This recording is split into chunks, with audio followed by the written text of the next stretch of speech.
I think one has to be very careful about the internet and about YouTube because of the algorithm. The algorithm isn't something I fully understand. I'm not a mathematician.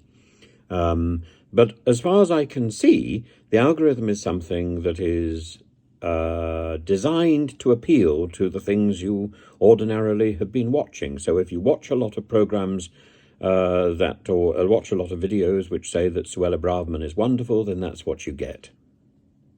And if you watch a lot that say that Suella Braverman is awful, then that's what you get.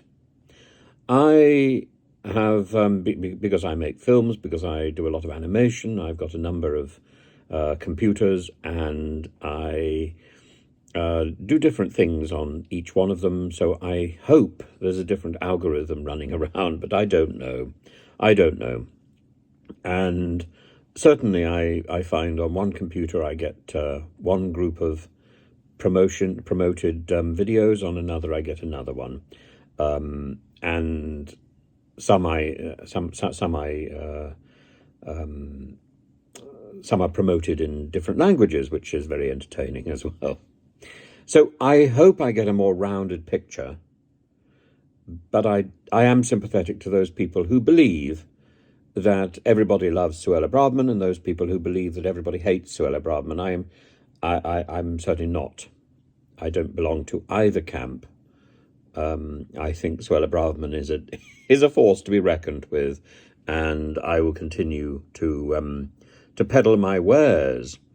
And today there's a story about General Sir Richard Dannatt, who was the former head of the British Army, and he has attacked Suella Braverman's Rwanda policy. He doesn't think that Rwanda is the place, for example, to be sending Syrian refugees.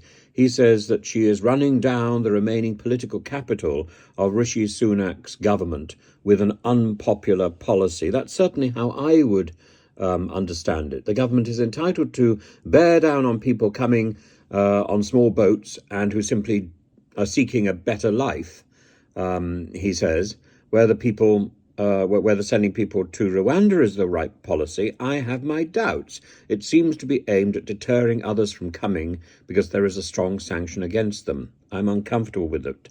I entirely agree with him. I don't think deterrent works, and I also think not doing due diligence before appointing Rwanda as our preferred destination is foolish.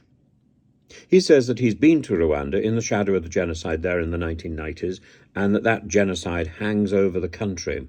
Between 491,000 and 800,000 people were killed during the Civil War in 1994. It's not so long ago. And it's the sort of environment, he says, that he would not want to put people from Syria and elsewhere in the world into. Britain has agreed a multi-million-pound partnership with Rwanda, a £140 million deal that will see migrants arriving on small boats via the English Channel sent off to Rwanda if they cannot be deported back to their own country. And the problem is Rwanda already has a worrying record of the way it deals with refugees already housed in its country. People have died.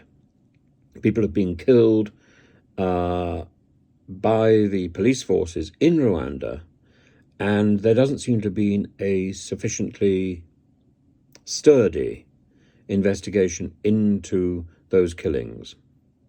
And those killings were mentioned by Laura Newsberg on her Sunday programme to Suella Braverman when she was on the programme, and Suella Braverman said she didn't know about it. This is utter rubbish. There's plenty of documentary evidence of letters being written to the Home Office and to Suella Braverman herself. And if she's too lazy to read her mail, then maybe she can make the excuse that she doesn't know what's going on in Rwanda. But I cannot imagine that it has escaped her notice, and certainly wouldn't have escaped the notice of senior civil servants in her department. So ignorance is not an answer. She knows, and there isn't a decent response, so she's feigning ignorance.